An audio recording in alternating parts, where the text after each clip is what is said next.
நாட்டின் மிக முக்கியமான பிரச்சனையான விவசாயிகளுடைய கடன் முழுமையாக கடன் தள்ளுபடி செய்யப்படும் அப்படின்னு எதிர்பார்த்தாங்க. ஆனா அது அறிவிக்கப்படல. அவங்க ஏற்கனவே சொன்னது போல ஒரு சில கடன் தள்ளுபடி தான் நடந்திருக்கு. முழு கடன் தள்ளுபடி அறிவிக்கப்படவில்லை என்பது வருத்தத்துக்குரிய ஒரு விஷயம்.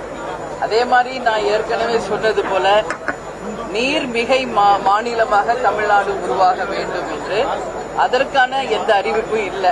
முதல்ல தமிழ்நாட்டின் நதிகள் நம்ம இணைக்கிறதுக்கும் நம்மளுடைய தமிழ்நாட்டில வருகின்ற நீரை எப்படி பாதுகாத்து அதை நாம கடலில் வீணாக போய் கலக்காம அதற்கு என்ன செய்ய முடியும் என்பதை பத்தி அறிவிப்புகள் இல்லை.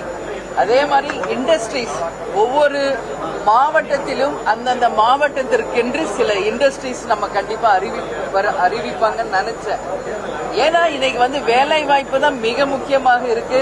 இளைஞர்கள் இன்னைக்கு நம்ம போய் பார்த்தோம்னா எங்கேயுமே வேலை இல்லைன்னு மக்கள் பேசுறத தான் நம்ம கேட்க முடியுது. எனவே ஒரு மாவட்டத்திற்குமான தொழிற்சாலைகள் என்னென்ன மாதிரியான தொழிற்சாலைகள் வர வேண்டும் என்ற எந்த அறிவிப்பும் இல்லை. வேலை வாய்ப்புகளுக்கு எந்த அறிவிப்பும் இல்லை.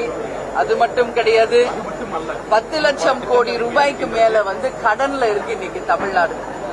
பட்ஜெட் அப்படின்னாலே ஒரு குடும்பத்திலிருந்து தொடங்கும். அந்த பட்ஜெட்டை எப்படி அந்த மாசம் நம்ம நிர்வகிக்கணும், நமக்கான வரவு என்ன, நமக்கான செலவு என்ன, இதை எப்படி நம்ம சரி செய்யணும், கடன்ல இருந்து எப்படி நம்ம பட்ஜெட்டை சரி பண்ண முடியும் என்பது ஒவ்வொரு குடும்பத்திலும் ஒவ்வொரு சமையல் அறையிலும் அஞ்சரை பட்டியிலிருந்து தொடங்கக்கூடியதான் பட்ஜெட். இன்னைக்கு அதுதான் இன்னைக்கு ஒரு நாட்டின் பட்ஜெட்டா வருது. அதனால இன்னைக்கு 10 லட்சம் கோடிக்கு மேல் தமிழ்நாடு இன்னைக்கு கடன்ல இருக்கிறது என்பதை வேதனையோடு நம்ம பதிய வைக்கிறோம். இந்த கடன் சுமையை குறைப்பதற்கு என்ன திட்டங்கள் என்பது எதிலும் அறிவிக்கப்படவில்லை. கடன் மட்டும் பல லட்சம் நம்ம கோடிகள் இன்னைக்கு கடன் மட்டும் கட்டிட்டு இருக்கோம். அந்த கடன் சுமையையும் வட்டி சுமையையும் குறைப்பதற்கான அறிவிப்புகள் இல்லை என்பதும் வருந்தத்தக்கது. அதே போல இன்றைக்கு சில விஷயங்கள் நான் பாராட்டக்கூடிய விஷயம் என்னன்னா, நகர்ப்புற மேன்மைப்படுத்துவதற்காக நம்ம கூவம் நதியும் நம்மளுடைய நதிகளை சீரமைத்து அதை மேம்படுத்துவதாகவும், சாலைகள் சீரமைப்பு, அதுபோல மின்சாரம் இன்னைக்கு இல்ல தமிழ்நாட்டில். எங்க பாரு மின்சாரம் இல்ல.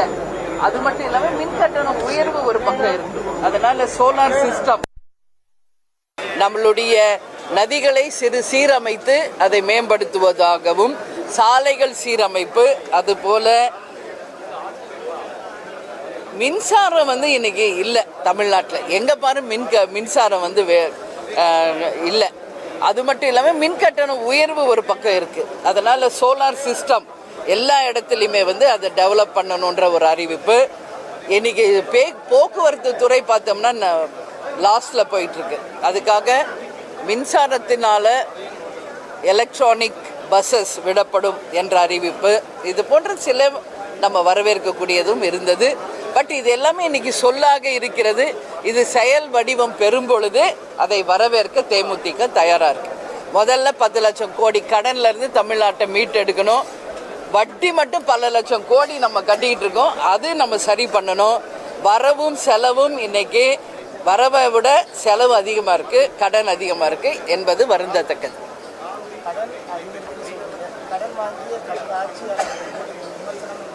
இல்ல, அதுதான் கடன். இது இப்போ கடன் ஏறிக்கிட்டே போகுது, வட்டி ஏறிக்கிட்டே போகுதுன்னா அப்ப எப்படி இது? அவங்க இதுக்கு முன்னாடி இருந்த ஆட்சிகள் 3 லட்சம் 4 லட்சம் கோடியில இருந்து இன்னைக்கு 10 லட்சம் கோடி ஆயிடுச்சு. இப்ப சில ஸ்கீம்ஸ் அறிவிக்கப்பட்டதுனால மேலும் ஃபர்தரா ஒரு 1 லட்சம் கோடி அதிகமாக தான் செலவு வருது இப்போ. ஸோ செலவு பத்தி பேசுறோம். பட் வரவு என்ன? இந்த கடனை எப்படி குறைக்கிறது, வட்டி எப்படி குறைக்கிறது என்பதற்கு எந்தவித அறிவிப்பும் இல்லை என்பது வருத்தத்தோடு நம்ம சொல்லிக்க வேண்டிய விஷயம். பட்ஜெட்டை பத்தி நான் அதான் சொல்றேனே. இல்ல ஒரே வார்த்தையில நம்ம சொல்லணும்னா, கடன் இல்லா தமிழ்நாடு வரணும், வட்டி இல்லாத தமிழ்நாடு வரணும். அதற்கான அறிவிப்பு இல்லை என்பது வேதனைக்குரியது. ஏன்னா கடன் இல்லாத நாடு தான் சுமை இல்லாத நாடு, மக்களுக்கு அந்த சுமை இல்லாத ஒரு கடன் இல்லாத ஒரு தமிழ்நாடு உருவாக வேண்டும் என்பதுதான் தேமுதிகவினுடைய எண்ணம்.